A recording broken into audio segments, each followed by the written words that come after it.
Hello, everybody. Welcome to episode number 221 of our Your Next Level Mastermind. And our topic for today is special moments in my business journey. Okay. Share some special experiences, whether they're big or small, whether they were important or not, but something that was special to you at the time. Okay. Before we do that, for those who are watching the replay, please ensure that you reach out and connect with each and every one of these people who give up their time and their experience, their expertise, their knowledge, their passion and their enthusiasm to share with you what it's like to be an entrepreneur, to share with you what it's like to run a business. And they all come from different parts of the world, from different backgrounds, different experiences, and they all have opportunities for you. And all I'm asking you to do watching this replay is to do yourself a favor, reach out and talk with them. Book a time, talk with them, find out from them what it's all about from their perspective, because they will probably be able to help you in ways you never thought possible. All right. So with that in mind, let's get them to introduce themselves before we talk about the topic. And we'll start with Anita. Anita, you can go first, talking about you, followed by Alan Edwards. Okay. Okay, well, I guess the big news in my life is that finally the doctors have figured out what is wrong with me, what is wrong with my neck. I haven't been here for some pain. I've had, in the past year, I've had them take me out on stretcher because the pain was so awful. But they found out, they were showing me, when I called the doctor, they got me like right right away at 8 a.m. in the morning, and they told me, they said, look at the x-rays, your nerves are pinched up in your neck. So that is what's causing the pain.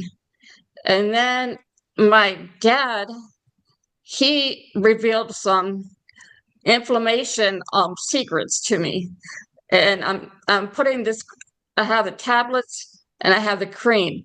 It's called ivermectin. Usually you treat flea infestations with it, but you can use that for, I'm using it for like inflammation, and it's working because I had the CBD cream, that was okay, and then this ivermectin has been really a secret.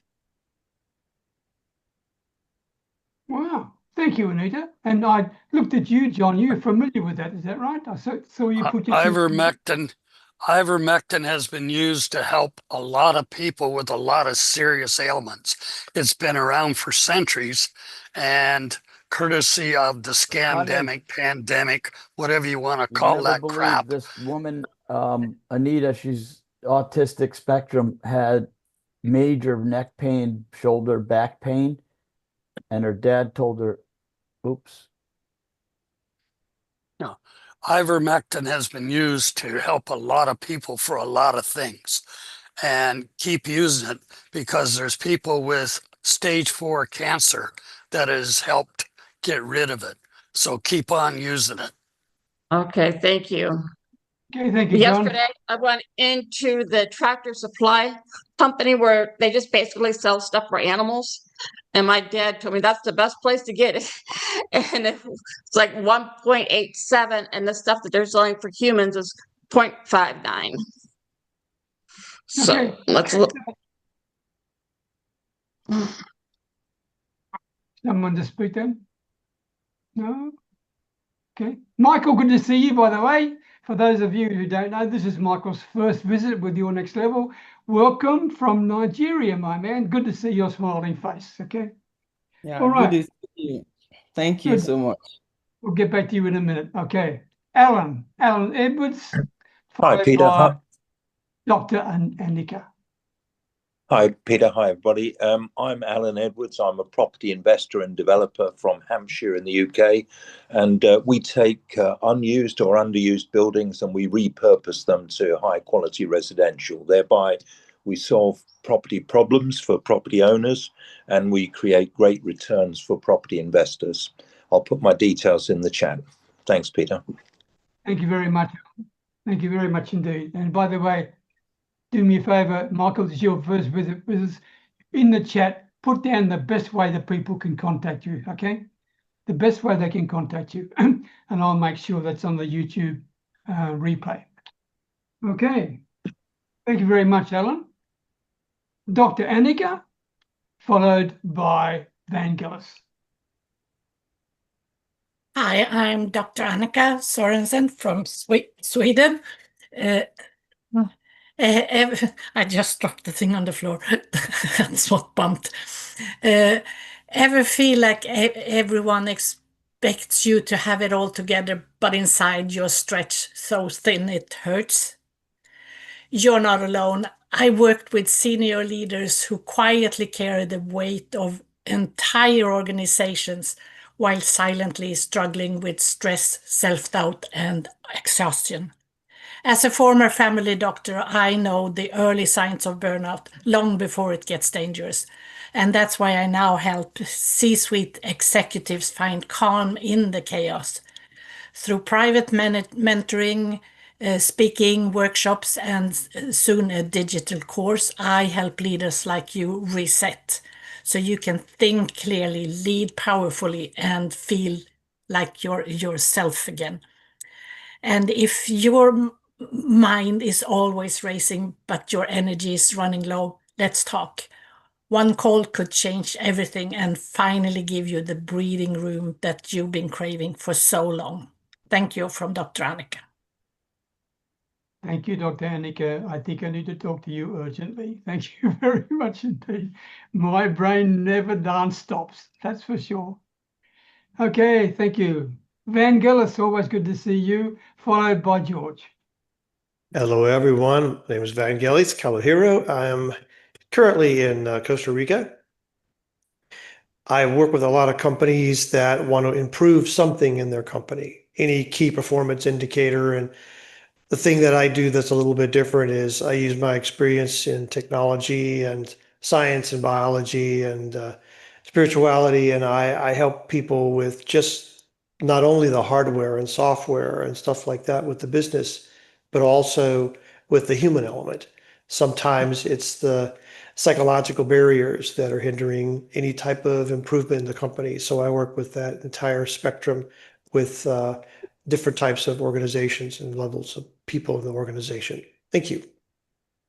Thank you, George. Thank you very much, Vangelis. George Mogul, followed by Christine. Hello, everyone. My name is George, and as they said, I help small business owners work 30% less and earn 25% more profit in 90 days by identifying and conquering the 4 enemies of discipline. And I'm hanging on there. What are the 4 enemies? We'll talk about it on Friday. Okay, thank you very much, George. You got my curiosity. Well done indeed. Christine, followed by Tony B. Thanks, Peter. Good evening, everyone, or good morning, wherever you are. I'm Christine Best. I'm a wellness strategist, and I empower leaders and teams through wellness in totality. Now, I do that using my Liberate system, a blueprint to wellness. And everybody needs wellness today because the statistics show that 70% of all deaths in the world are actually caused by chronic disease, which is largely preventable. Now, if your people in your business are unwell, then they're not fully focused on what they're supposed to be doing at work. They're going to be preoccupied with how they feel.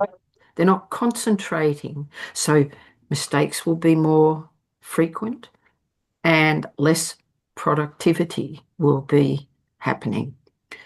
And also that will be affecting your rate of absenteeism and presenteeism. That will affect your morale and your work culture. That then affects your customers because they can feel it when people aren't fully present, and they can feel it when people aren't really focusing on their needs because they're too focused on their own. So I help people be well so that they function at their best. Thank you. Thank you, Christine. Just to clarify something, did you say 70%? Was that the figure you quoted? 70% of all deaths in the world are caused by chronic disease, which is largely preventable. And that means, if you think about it this way, if you know 25 people, 17 or 18 of them are highly likely to develop a chronic disease and die from it.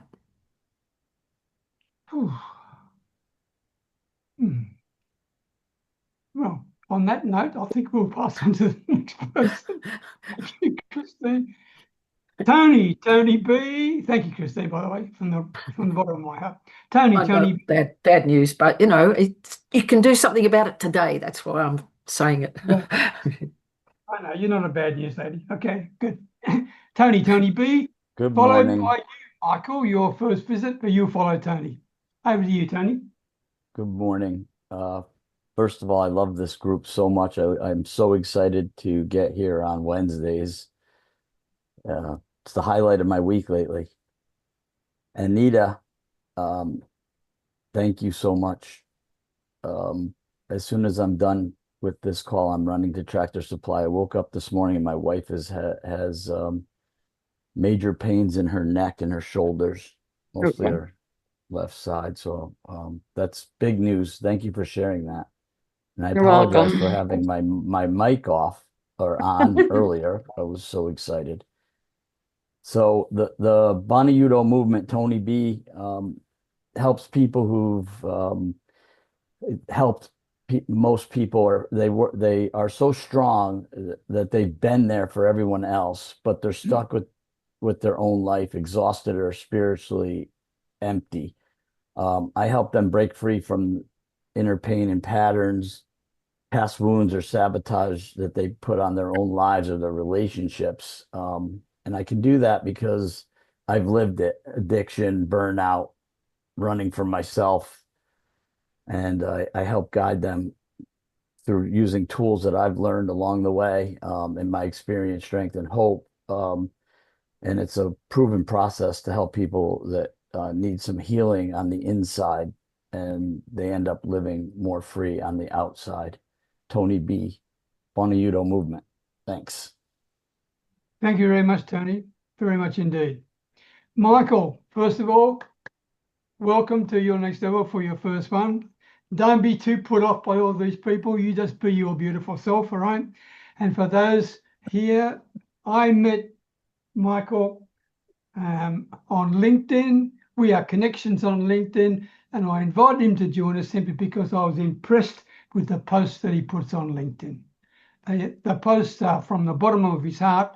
He tells the truth, and I think that's really worthwhile. So I invite him to join us. So over to you, Michael, followed by Daniel. Yeah, I'm fine. Thank you for inviting me for this call. I'm very happy to join amazing people on here. What I do on LinkedIn is I help B2B founder and coach with sales. So, content cannot get you leads, so you need a predictable sales process to scale your business on LinkedIn. And I've mastered how to sell through content and conversation and trust-based conversation with people, and you convert them into business through a predictable sale process. So I'm happy to be here, and I would love to hear more from you. Thank you. Make sure you put your contact details in the chat, Michael, and help me with one thing. How do you pronounce your family name? Akinbowale, is that right? Yes, that is how you can pronounce it best at Akinbowale. Akinbowale. Michael Yes. Akinbowale. Welcome, Yeah, Michael correct. Akinbowale. Okay. Thank you so much. Okay, Daniel, over to you, followed by Brian. Yeah, well, first of all, I'm delighted always to be with you guys. I mean, it's such a beautiful moment with all the beautiful heart-centered souls in this meeting. So I'm Daniel Cobriner. I live in London, and I'm a high-energy, heart-centered life and business coach and an international speaker. And I'm the host of a new podcast called Redesign Your Life Today, where I invite people who have undergone some big transformation in their lives and really want to inspire others. And you are all very welcome to attend this podcast. What I do as well is I help spiritual small business owners over 40 who feel stuck and who don't have a clear sense of directions to really take their power back, to regain full clarity, motivation, and confidence so that they are fully aligned with who they are and they become unstoppable.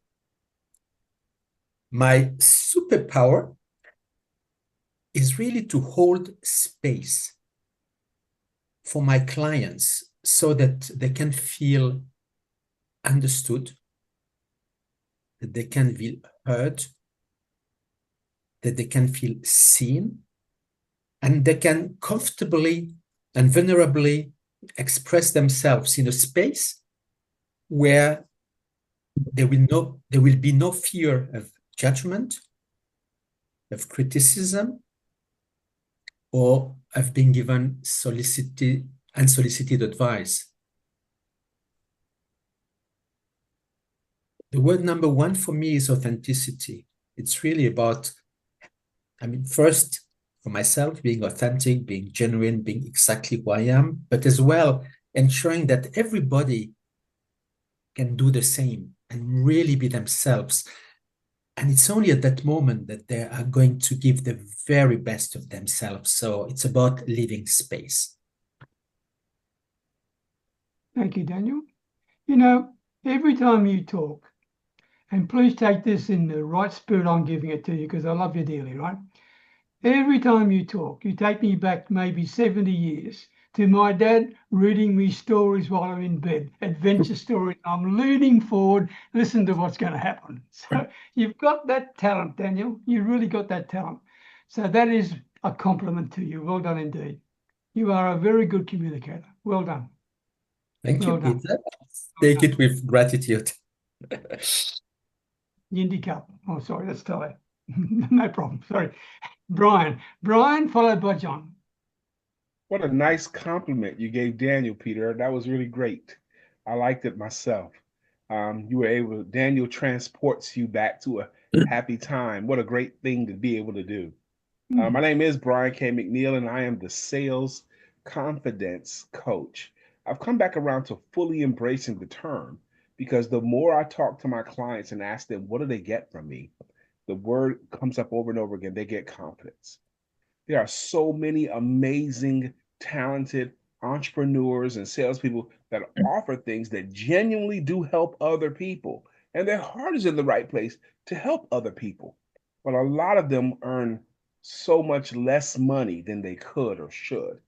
And normally that happens because they simply do not know how to sell it well, or they're using negative connotations when it comes to the term of selling or the act of selling, or they're using antiquated methods of selling.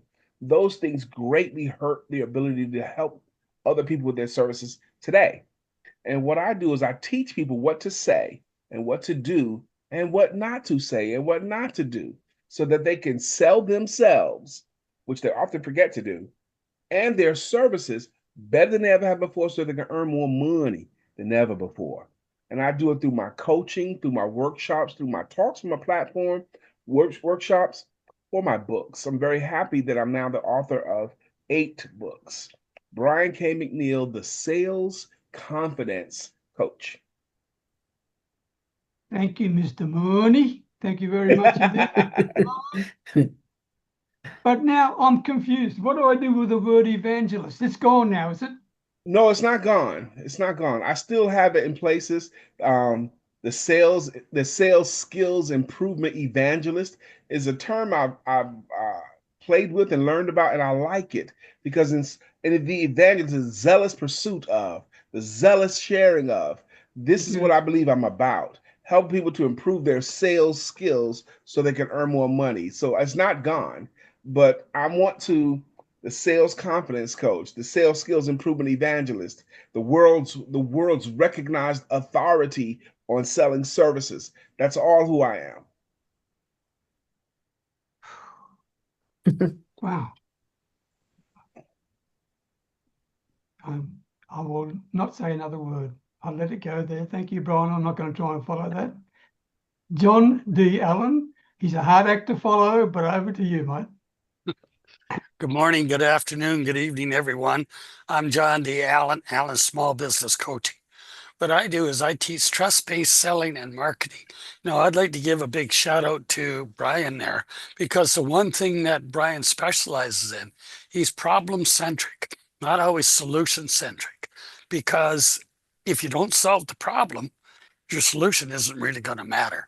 So when you're dealing with people, you have to find out what their real problem is. This is where Brian's a specialist. He listens to you, he goes through and he helps see where your problem is. Then you can work on that. But until you know what the person's real problem is, there's nothing you can do. You know, there's so many great people on this call that are all excellent at getting to what the real problem is. Then, and only then, can they even begin to offer you a solution. So I'd like to thank each and every one for being the special people you are. Thanks, Peter. Thank you, John. That was beautifully said. Well done indeed. You've got a great heart, mate. There's no doubt about that. No doubt about that. Before I get to the apologies, if there's anyone you want to give a shout out to, just put that in mind and I'll give you plenty of time to do that. Okay. These are the apologies I've got. Yvonne Jones. Yvonne's got the same problem with me. She's, for some reason, Facebook kicked her off. And I mean, my account's been hacked and Yvonne's account's been, I don't know what it is, but she can't connect somehow. Dr. Chris Willems, he's on the way to Perth, where, by the way, there's a huge game of football been taking place right now that I'm hoping that my team wins, I'm not sure. Mark Engstar's in New Zealand. It's the middle of the night for him and he wants to apologise for not being able to make it. And by the way, he's also been stung all over the place with spiders. He sent me this photo, and all his neck's been, infected with spider bites. My goodness gracious me! I mean, I should put him in contact with you, Annika. I don't know. And then there's Tina. Tina would love to be here. She's always such a fantastic supporter and thing, but she can't make it either. So she sends her best wishes and support to all of you. Okay, our topic: special moments in my business journey. Special moments. And Alan, you were very quick off the mark. But before you say any words whatsoever, to help you put in place, these could be decisions that you made, big or small. They could be moments you had in your life when you think, oh my God, should I do it? And you did it, and what happened? The reason behind this topic is for people to get to understand and appreciate you for who you are and your business journey, so they can see and feel and start to understand and appreciate what it's like to run a business. All right? What it's like to run a business. So, Alan, did you have your hand raised before? I did, yes. Yeah, I just pulled it down in case I forgot after I've spoken. But yeah, I can speak now if you like. No, over to you, Alan. Go. I'd just like to recount one unusual occurrence in my career. It was when I was working in Azerbaijan on a massive project. It was the biggest project that I've ever managed. I was the project director for an American company, ACOM, and I'd been there about 3 years on this massive mixed-use development, which involved reclaiming land from the sea. We had to put a cofferdam into the sea around the port area, relocate the port so the ships could go into a different wharf, and do a lot of preparatory work, which was quite complicated. The ground conditions in Azerbaijan are very complicated, so the whole engineering process, design and construction, was extremely complex, and it's also an earthquake zone as well as having complex conditions. And I was very pleased to be given a memento by the client there. I've got it here. The reason I mention it is because normally you do projects and you go on to the project, you solve the problems, and you move on to the next one, and it's like routine. Nobody bothers. But this particular client gave me this here, which is a plaque of the city of Baku, and that was where the project was located. So it's a little bit difficult to see, but all it is just like a representation of the old city of Baku in a plaque form. And the client also gave me a very nice testimonial, and what they said was I'd solved a lot of problems for them. So this is what John Allen constantly talks about, is falling in love with your prospects' problems. And I did that every day for 3 years, and then another 2 years when I wasn't actually based on the site, and solved a lot of problems for them. And they were kind enough to actually put it in writing that I had helped them significantly, and so it was nice to be appreciated. So that's all I've got, Peter. Thank you. Well, that's not just all I've got. That is fantastic, Alan. Well done indeed. Congratulations. Thank you. Well done and well deserved. Thank you. Brian, another thing to help you jog your thinking about this, because I don't want you to feel in any way, shape, or form uncomfortable about talking about this topic, but maybe it was the very first customer you got. I mean, we all can remember the very first customer we got, okay? I mean, I remember, from an online perspective, I remember mine, it was 2008, okay? And I earned the princely sum of $12, right? But the beautiful thing is we are still connected. We are still connected since that time. Anyway, Brian, over to you. Special moments in your journey. Special moments in my business life. And I might be taking a turn here, but when I read it, what came to me was moments that were significant to me. And I want to tell real quick, two of them, real quick. Sure. Well, one was I wanted to do a public sales training workshop, an entrepreneur sales training workshop. So I rented a nice, sexy hall in a very popular business park in Research Triangle Park area. And I got a nice hall, and I bought myself a really nice new suit and some nice new shoes. And I bought myself a nice shirt and a new tie. I had bought a brand new outfit, and I had promoted this event to the end as best as I could do in my own strength. And it was about an hour drive for me too. So I drove there in sweats, and I dressed in the bathroom, and I was looking sharp. I was looking really sharp, and my message was ready. And the time 9 a.m. came and no one was there.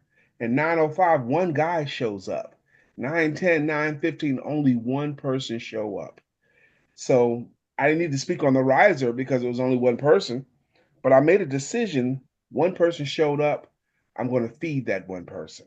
So I sat like right across from him at a table, right at the desk. We sat right across, and I did my full training, and he became my client for a year and one of my greatest resources. But only one person showed up. I had to make a decision that it didn't look like I wanted to look, but I made a decision to do my best with what I had. And I think that was a major moment in my business life. And the other one was a big event that I was not the promoter, but I was a featured speaker. And I showed up, and they had like 10 vendors around. All the vendors were there, but all the seats were empty. You know, I was like, whoa, what are we going to do with this? And I'm there. I went ahead and presented as if there were 10,000 people in the room. Matter of fact, the testimonials I got. Brian took an empty room and presented as if it was full. And it became one of my favorite moments because not only did I demonstrate, if I'm there, I'm going to deliver as best I can. Doesn't matter who, whether it's 1 or 10,000. But a lot of the vendors became my advocates, and they brought me business for a long time because when I chose to present with no one there. So that's what I wanted to share. Wow. Wow. Thank you very much, Brian. Thank you. In 1985, I was invited to go to the United States. I was in the life insurance business before, okay? And this was one of the most embarrassing but memorable moments of my life. I was chosen to speak in front of all these big agents, life insurance agents in San Diego. And as I started to speak, after about 5 minutes, nearly half the room got up and left. Okay, they got up and left. I felt not just embarrassed. I was younger than nearly all everybody there. I was lost for words, which is unusual for me, but I was lost for words. And instead, what I simply did was I went to the microphone and I said, please, before you leave the room, how many of you who are leaving right now because you didn't get what you achieved or thought you were going to achieve, how many of you made $10,000 last month and have consistently earned $10,000? This is in 1985, right? No one had earned more than that. I said, well, you can continue on your way, or you can go back and sit in your seat and I'll show you exactly what I've done, because that's the reason I was invited to talk to you. Your call. The door is open, or you can come and sit down. Which one do you want to do? Half of them still left anyway, right? But the other ones that stayed there, I gave them, that's what I was smiling at you for, Brian. I gave them everything I could. I really gave it to them from the bottom of my soul, okay? And I showed them how they can do it, how they can become successful without following all the crap that went on in the life insurance business.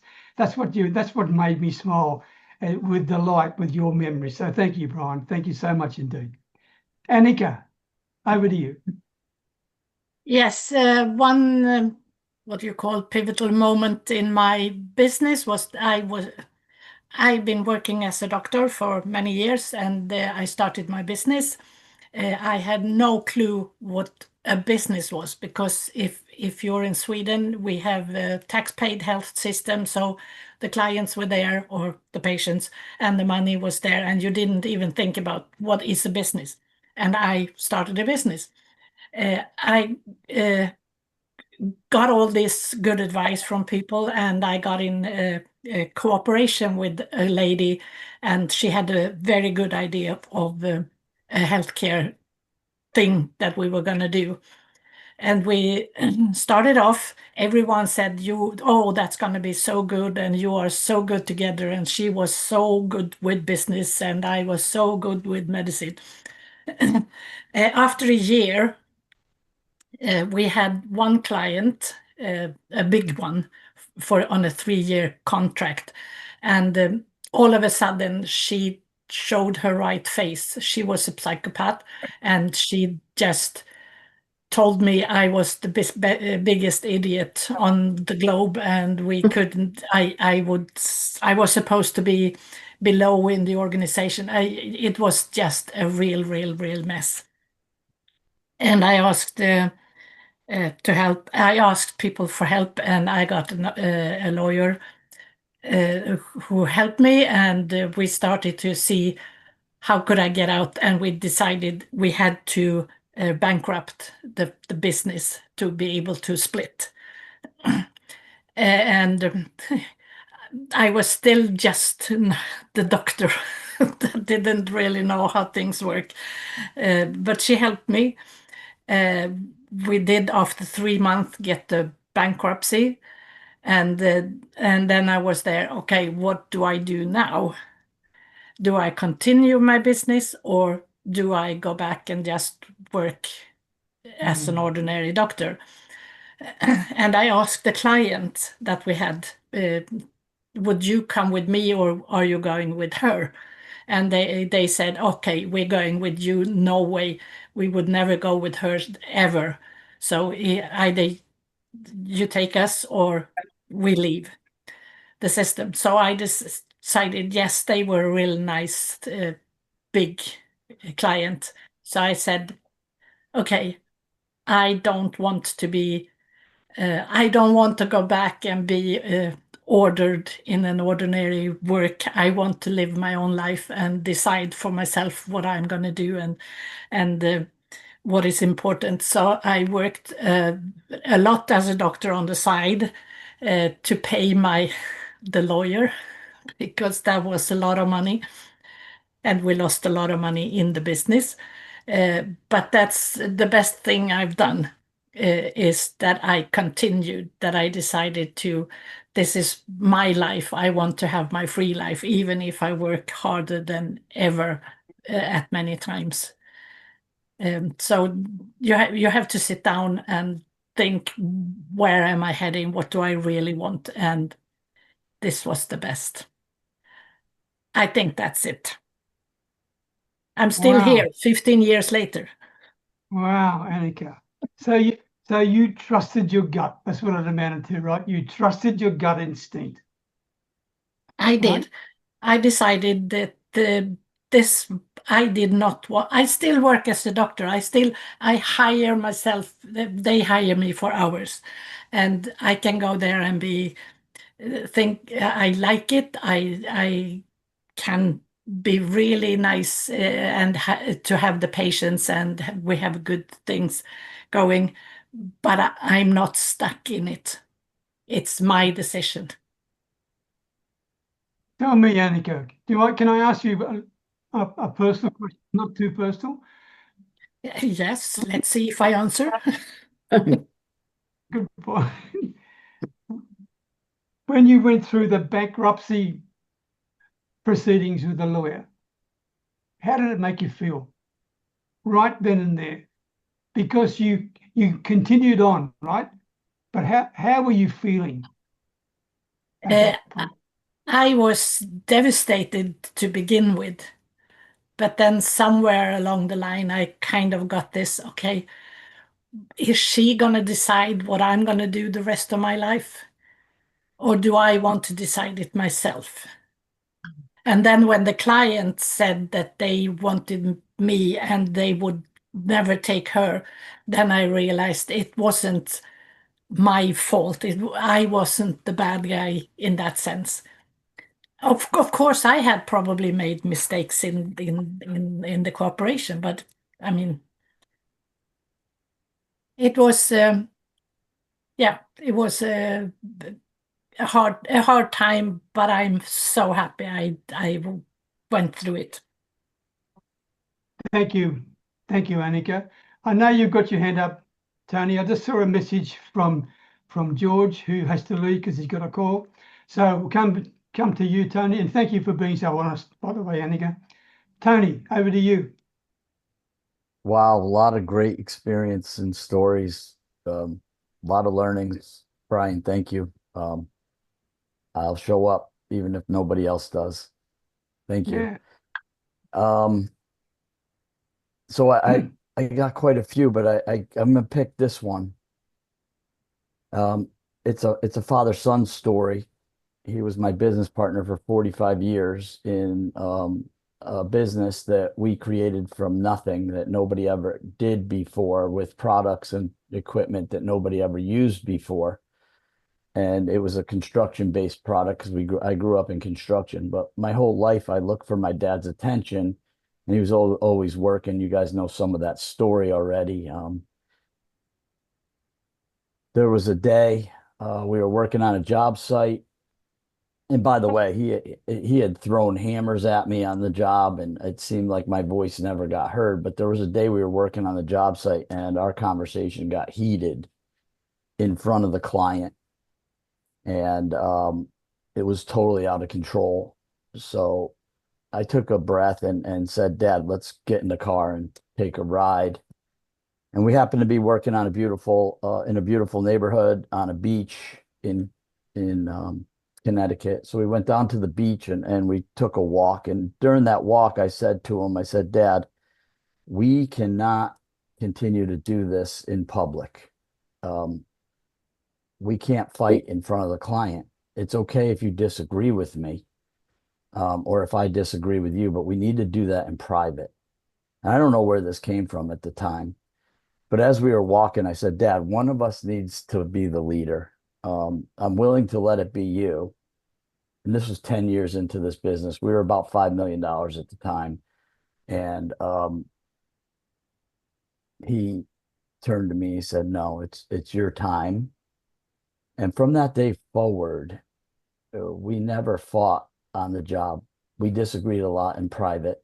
And so the point I'm trying to make is that's when I got my business wings. That's when I was able to grow and take the business to a different level with his support. And even though he was alive during a large period of the business, I still take that I didn't listen to him that much when he was alive. But when he passed, all the messages he gave me, everything he ever said to me comes to, I'm sorry, everything he's ever taught me comes clear today. And I get these aha moments in my day, like, now I get it. And it's constant. It's really cool how I've let go of the blockage that was built over so much time. So my message in business or in life is to not be so resistant to ideas. I think Richard Branson says it best. He says yes to everything and figures it out later. My first reaction to my dad was no, all the time. It was no to he was my partner. And we brought partners on, and I got some horror stories about partners. They're for dancing, but when it's family, it's a little different. And today I'm growing this new business based on those learnings, right? My experience through those hard times and me always trying to impress people or impress my dad doesn't really work out. But if you could do the disagreeing behind closed doors and do the agreeing in public, you'll shine much better. People see the light rather than the dark. Thanks. Thank you, Tony. Wow. That day with your dad was a turning point in your life and your business when you think about it, right? Well done. Vangelis. Yes. Back in 1998, I had been contacted by a company that they had a project that had been stalled for about 9 months. And there was a $6 million order that was on the line. And they had brought in several different people to help them with this project. I don't know how they got my name, but they did. And I went out there and I said, I'll come out there, but I feel like I'm being parachuted into a fire. And I said, I'll do it, but there's a couple of conditions. I will have to have an audience with the person who makes the decisions. I don't want to speak with someone and they say, let me find out. I want that person. And so I got an audience with the director of the company, and I asked them, in 3 months, what would you like for me to have accomplished so you can say, great job? And they gave me these 5 things. And so I said, please tell your managers that I'm representing you. And I can't say that I knew exactly what I was going to do, because a lot of things just organically just happen. And I had a really good mentor when I was at IBM who helped me to be able to realize that I don't need to know, sometimes I don't need to know anything about what's going on. I just have to trust my abilities that everything's going to work out. And so after a couple of weeks, things started working. And the director was saying, how are you getting these people to come in and start working? I said, well, they didn't really know what they were doing. And so I was always a big picture kind of person, where the first day I said, do you guys know what you're doing? And they said, well, and all they had were tasks. And so I gave them the picture of the whole network. It was a 2,000 branch deployment. It was a huge project. And to make a short story long, at the end of just catch that, at the end of 3 months, when I finished, the director said, when we hired you, we thought we were hiring someone to help us with a technical problem, but you helped us change our business culture. That was when I realized that sometimes the remedy for something is not a business tool, because it was all psychological barriers. I had no idea that's what I was doing, and that's kind of what instigated what I'm doing all these years later, where yes, sometimes it is a business tool. Sometimes a key performance indicator is an operational process, which has got to have some differences and adjustments and so forth. But a lot of times it's part of the psychological barriers that are hindering whatever is going on. So that was a pivotal point that I had not even realized that was going to happen, but it just happened. And I asked the director, I said, if I would have said I was going to do this before, would you have hired me? No. Nope. And so that's what I realized is the technical always gets me in the door, but then the rest of it happens organically. So that's what I wanted to share. Thanks. Well said, Vangelis, well said. Christine. Yeah, that was very interesting, Vangelis, because I've found that sort of thing too, that the problem that people see is not the problem necessarily that causes it. And a problem has maybe various parts. And when I embarked on this part of my journey, this entrepreneurial journey, it began with my decision to embark on a wellness career, a music career. And who would have thought that me wanting to be a songwriter would have turned out for me to be an entrepreneur in wellness.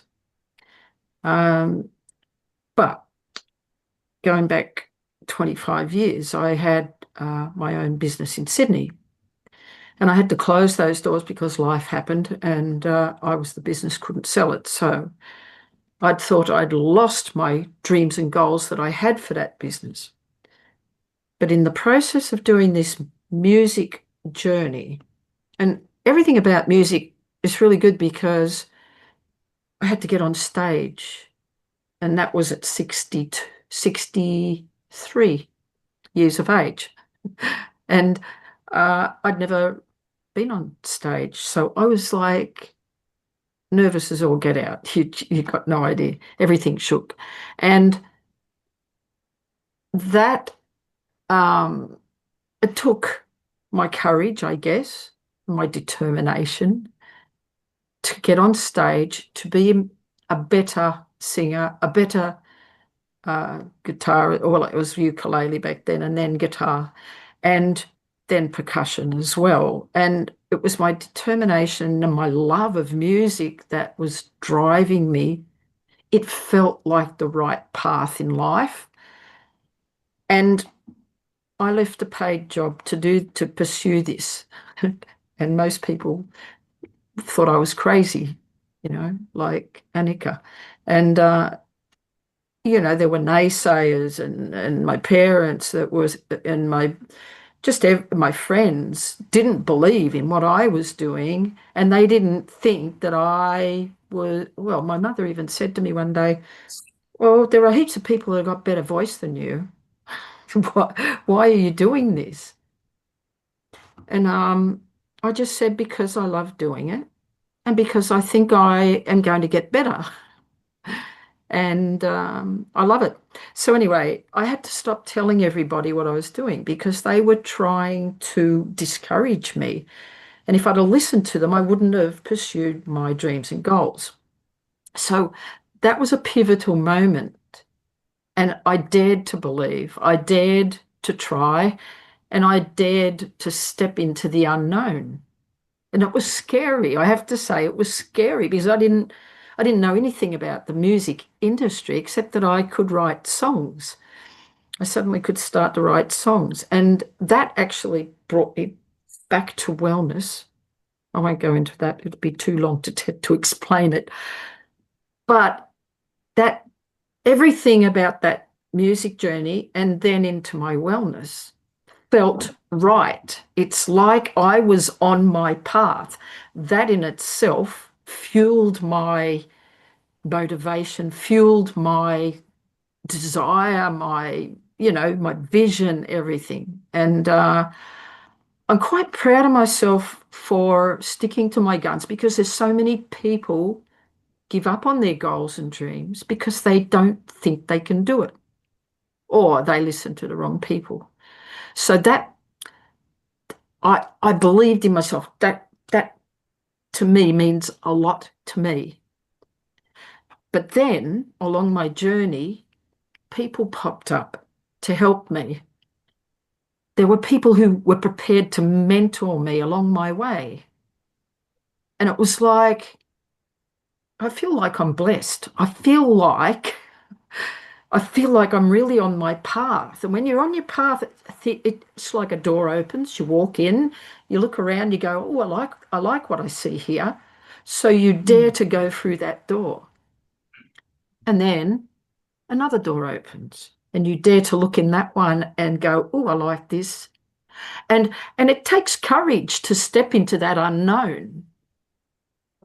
You know what I mean? And I had people around me who were, I guess, encouraging me, but giving me information along the way. And I am so grateful to those people. But I'm very, very proud of myself because not in a boasting way, but in an empowering way. So I empowered myself and other people were adding to that. And I just find that really amazing. And Peter Beckenham is one of those people. And John D. Allen. But then again, everybody in this call has added to my journey. I listen to what you say, and I'm inspired by what you say. I file little things away because they're useful pieces of information that I can, embellish my own career. So I thank you all. Thank you, Thanks, Peter. Christine. You ought to be proud. Very few people at the age of 63 would do what you decided to do. Very few. No. That took a lot of courage and a lot of guts, and I admire you for that. Well done indeed. Well done. Really good story. Thank you for sharing that very special moment. Daniel. Thanks, Peter. Thank you. Daniel. Yeah. The following story, and it's about trusting oneself in a way. I lived in Belgium for many years, and afterwards I went back to France. And I was working in a company in the west of France, and then I got a phone call from a headhunter who was based in Belgium. And he said, oh, obviously he didn't know I had moved. And he says, we've got a role. It's like, to run the subsidiary of a Canadian company in the UK. Is it something which would be of interest? I was in France. So really, I was not sure, but he said, yeah, let's come. And, it's going to be good. There's a really nice guy there, who is there. I mean, first, my first reaction was, no, I don't know. But I said, okay, I'm going to go there. Just like, okay, leap of faith. They paid for my travel costs there. Then I meet this person there. And I was kind of very inspired, and it's really sometimes you see there is a fit there with someone, and it's why, I mean, I really want to stress the importance of the connection with the person you are going to work with or your client. How is the fit? And, I had this discussion, and, I came really without any expectations, but then he says, look, right, what about you come and check our facilities in Canada? And, I said, we invite you and you see how it goes. And I said, yeah, well, thank you very much for the invite. And at that time, I was not very happy, I have to say, with the company I was working with. And I asked if I could go and, to the UK first to have a look at the facilities. He said, of course. And then I went there, and to cut the story short, I started there. It was like a new life opened, I mean, it's even running a company. I didn't have this experience, even, when, leading a team. But it was for me always about, empowering people, giving people the opportunity to give the best out of themselves, and this was a very, how to say, and this is an experience I will never forget, because it's the first time I was kind of, I was empowered myself, and I empowered people.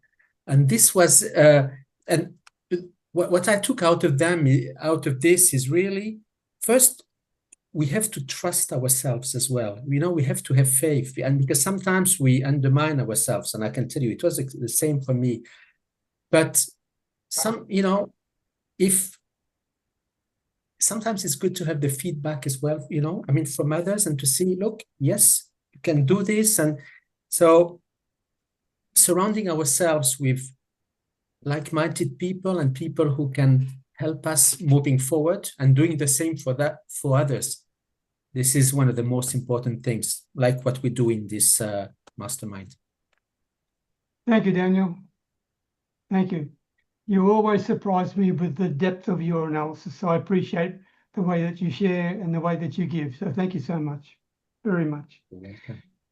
And as you were speaking, it made me remember an uncomfortable moment that I took and a decision I took was doing my very first Facebook Live video. And it was uncomfortable for me because, one, the power supplies and internet connections in this village are not what you call all that good, right?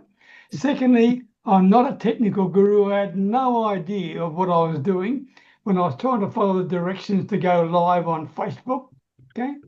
And I was petrified about the fact that, will I be able to see who's talking to me? Will I be able to see the comments? All these things.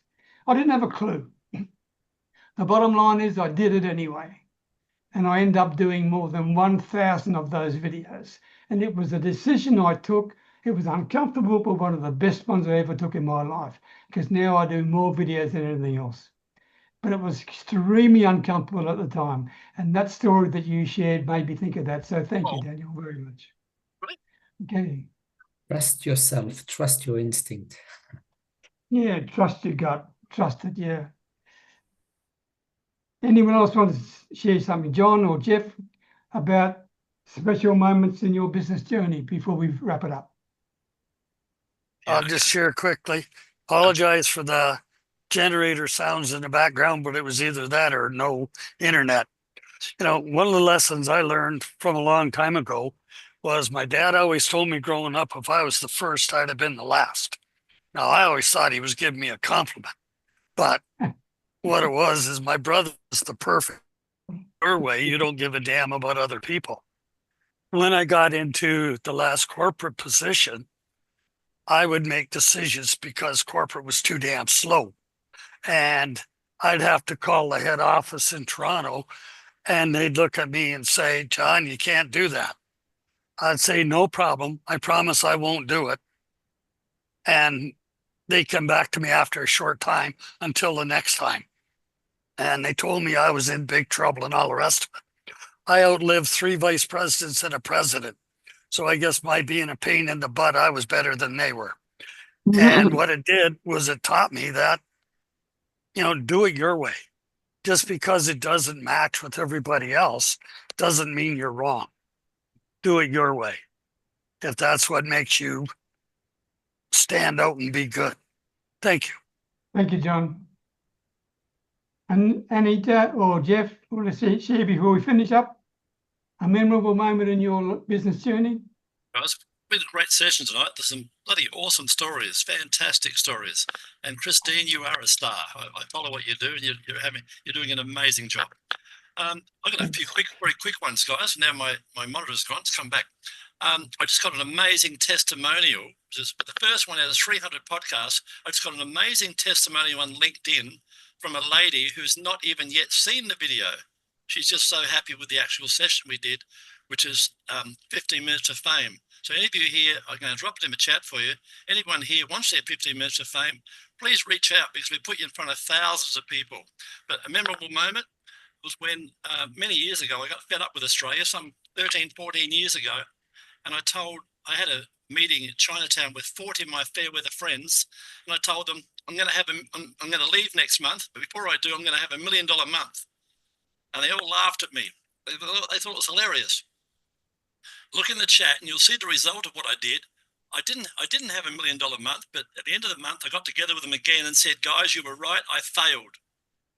I only made $879,000, of which I netted, by the way, guys, $380,000 net in my pocket. I went around the room to these guys, said, what are you getting, John? 30 grand a year. What about you, Peter? I'm on 35. Guys, I just made 12 years worth of your wages and you still won't listen. So that was my special moment, Peter. Thanks very much for the opportunity. Thank you, Jeffrey. Anita, you want to share something about a special moment in your business journey? Me? Well, you're the only Anita I know. I get mixed up between Anita and I think somebody Anika, yeah. But anyways, well, I guess, meeting Robert Taylor and DeMarco Brooks. It's been really interesting because I stopped looking for jobs because there's so many scams out there. They say like 80% of the jobs that you apply for are not real jobs. So Robert Taylor saw my profile on Alignable and he says, I want to work with you, and in capital letters. And at first I was like believing it, but then I'm like, there's so many scams out there, but he and I have been talking for months, and when I give him, some advice or who to connect with, he does it. So I'm like, and now, I mean, I'm glad I just didn't slam the door and say, oh, it's just a scam, because it has the potential to make a lot of money and be a big nationwide company. And he told me that they bought a bus, and I was like, okay, just one bus, one brand new bus. No, we bought 5 new buses. And I'm like, wow. And we're going to be building, condos in Texas and Ohio and buying property here. And we're going to come see you. And, it's been a wonderful opportunity to connect with them and to do business. As soon I'll be added on as an employee. Thank you, Anita. Any other final comments before we go? Marco, you want to say something? Yes, I have a little moment to share too. One of my big moments in my journey is I lost my job 2 years ago. It was a business analyst job, and I was looking for another job, and the job market was so tough. It was so tough. I looked for a job for 7 months, and I keep getting job that will really stress me out. Even before I like pass to the stage where I get hired, I've seen red flags and I was like, okay, I'm going to build my own business. So I started on LinkedIn, and my wife said, I'm so crazy that I will stop looking for a job and start something on LinkedIn, building from 20 followers, and how will I be able to do that? And I was like, okay, I'm not going to look for a job again. I'm going to go all in my business as a lead gen and see what happened from there. So the first month, the second month, and the third month, I was back looking for a job again because I got nothing. And she was like, I should just continue looking for a job and dead the LinkedIn stuff, the content posting every day and expecting someone to reach out. I was like, no, I'm going to continue. I've seen people do this and I'm going to do it. And in the 6th month, I was able to get into conversation with someone and he hired me for a part-time role. And the money I made was it's not, I can't compare it to what I would make in 6 months if I have settled for a full-time job. And she was mind-blowing, and that was the big moment for me. And she was like, okay, she's gonna build a side something for herself, and now she left her job to be a full-time on LinkedIn. So it was a big moment, taking that courage of saying and I don't want to lose my confidence applying for a job and getting rejection. I'm going to build something for myself, and I'm here now. And we wish you well, Michael, and I hope you join us on a regular basis. Welcome to Your Next Level community, okay? Thank you Thank so you, much. everybody. Thank you for your help. Thank you for your support, your care, and your love. I appreciate you all and hope you can join me same time next week, okay? Cheers for now. Okay, bye for now.